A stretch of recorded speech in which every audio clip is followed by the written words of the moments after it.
وعلی ذالک لمن الشاہدین والشاکرین والحمد للہ رب العالمین۔ درود پاک پڑھیے اللہم محمد صلی اللہ علیہ وسلم صلاۃ و سلام علیک یا رسول اللہ صلی اللہ تعالی علیہ وسلم۔ معزز سامعین کرام، آج آپ اور ہم بخوبی جانتے ہیں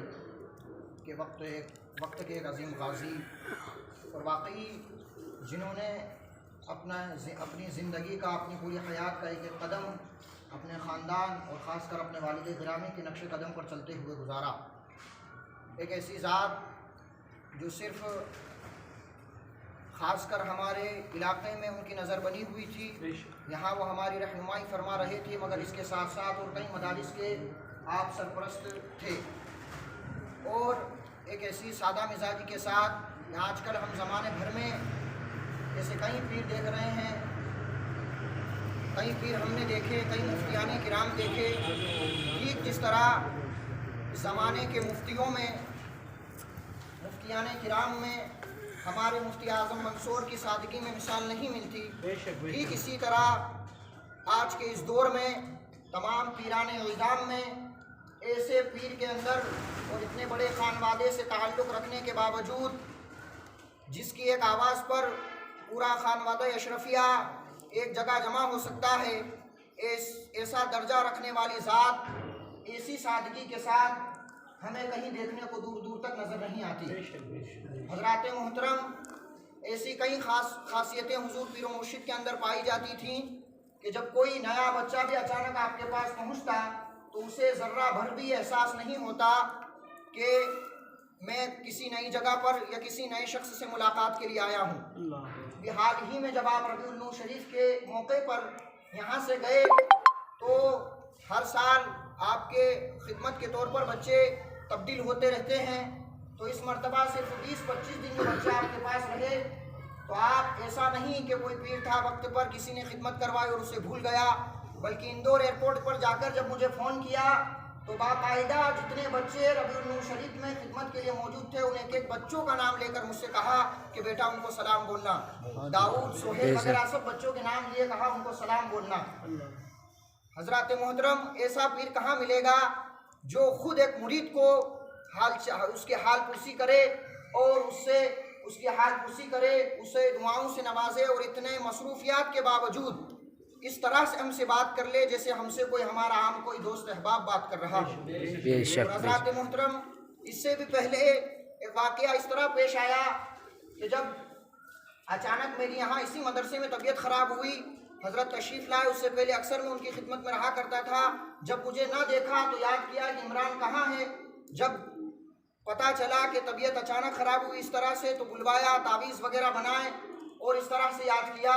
اس کے بعد بریلی شریف جانے کے بعد بھی جب میری طبیعت خراب ہوئی تو کوئی مانے یا نہ مانے میں حضور پیر و مرشد کی سے کرامت کہتا ہوں کہ جہاں ایک ہفتے میں 2 ایکسروں کے دوران مجھے ٹی وی کی شکایت بتائی گئی، میں یہاں پہنچتا ہوں تو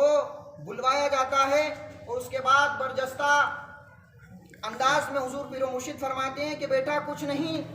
تمہیں کوئی بیماری نہیں، تم ذرہ برابر فکر مت کرو، جاؤ اور ایک ایکسرا اور کروا لو۔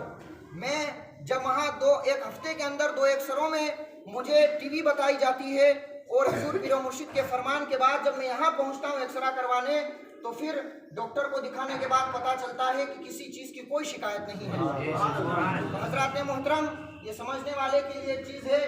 اور یقیناً یہ دنیا کا دستور ہے، چاہے عام انسان ہو، عالم ہو، کوئی مفتی ہو یا کوئی بھی ہو، ہر چیز کے قدر ہمیں اس کے جانے کے بعد پتہ چلتی ہے۔ جب آپ حضور مفتی اعظم منصور کے چہلم کے بعد تشریف لائے یہاں پر تو یقیناً دل کو ایک ہلکا سا سکون ملا کہ ہمارا کوئی ایک باپ اور موجود ہے ہمارے درمیان۔ ہر فیصلوں میں، ہر چیز میں ہم انتظار کرتے ہیں کہ سید صاحب قبلہ آئیں گے، ہم ان سے یہ رائے مشورہ کر کے یہ چیز کریں گے، یا حضرت آئیں گے ہماری ان پریشانیوں کو دور کریں گے یا اس کے لیے کوئی مشورہ پیش کریں گے، لیکن اب ہم جائیں تو جائیں کہاں؟ خیر، یہ آثار قیامت ہے، ایسے عظیم رہنما، وقت کے مجاہد اور وقت کے علماء کا اٹھنا، مگر ایک شہر منصور اور خاص کر گلشن طیبہ کے لیے اتنا بڑا عظیم خسارہ ہے کہ حضور مفتی اعظم، اور یقیناً حضرت میرا یہ ماننا ہے کہ اس انتقال سے پہلے جو یہاں تشریف لائے وہ یہی سوچ کر لائے ہوں گے کہ مجھے اس دستار بندی میں جانا ہے کیونکہ حضرت بھی نہیں ہے، ورنہ اس سے 8 دن پہلے کی اگر آپ حضرت کی ریکارڈنگ سنیں گے تو آپ یہی کہیں گے کہ حضرت قطعی طور پر یہاں آنے کے لائق حضرت کی طبیعت نہیں تھی، پھر بھی حضرت تشریف لائے اور گئے، اور زمانے بھر تک تعمر ایک جملہ یاد رہے گا کہ بیٹا میں 27 کو واپس پھر آ رہا ہوں۔ میں نے میرے بھانجے کے مسئلے کے لیے بات رکھی تو کہا بیٹا ابھی سارے کام روک دو، میں رات ہی میں جا رہا ہوں، میں 27 کو پھر آ رہا ہوں۔ قسم خدا کی یہ جملہ تعمر یاد رہے گا۔ بس اللہ کی بارگاہ میں یہ دعا ہے کہ اللہ تبارک و تعالیٰ ان کے کچھ قول و اقوال، ان کی کچھ زندگی اور ان کے کچھ وقتوں کو، ان کے کچھ واقعات کو نظر میں رکھ کر دین متین کی خدمت کی ہم سب کو توفیق بخشے، گلشن طیبہ کی خدمت کی توفیق بخشے، اور حضور مجاہد دورہ کا جو ایک مشن تھا سادگی کے ساتھ، جو وہاں پورا خانوادہ ان کے اوپر رشک کر رہا ہے اور تڑپ رہا ہے اور یہ غم منا رہا ہے کہ حضور مجاہد دورہ کا جو سادگی کے ساتھ مشن لے کر چل رہے تھے وہ واحد یہی ذات تھی پورے خاندان میں۔ تو حضرات محترم ہم کوشش کریں کہ پوری ہندوستان میں تو نہیں بلکہ اپنے علاقے میں جس طرح بھی ہم سے ہو سکے ہم ان کے کردار کو پیش کریں اور ہم ان کے نام کو آگے رکھ کر دین متین کی خدمت کریں، اور حضور مجاہد دورہ اور حضور غادی دورہ پیر و مرشد کے نقش قدم پر چلتے ہوئے ہم کچھ کام کر لیں۔ یقیناً ہماری حیثیت نہیں، ہم میں وہ طاقت نہیں کہ ہم وہ مجاہدانہ انداز رکھ کے ہم خدمت ان کے جیسی کر سکیں، یہ تو خیر ان کی برابری کہلائے گی، باقی جو بھی ہم سے کوشش ہو سکے ہمیں وہ کرنے کی کوشش کرنا چاہیے۔ اور گلشن طیبہ اور حضور مفتی اعظم منصور کے نام سے ہمیں جگہ جگہ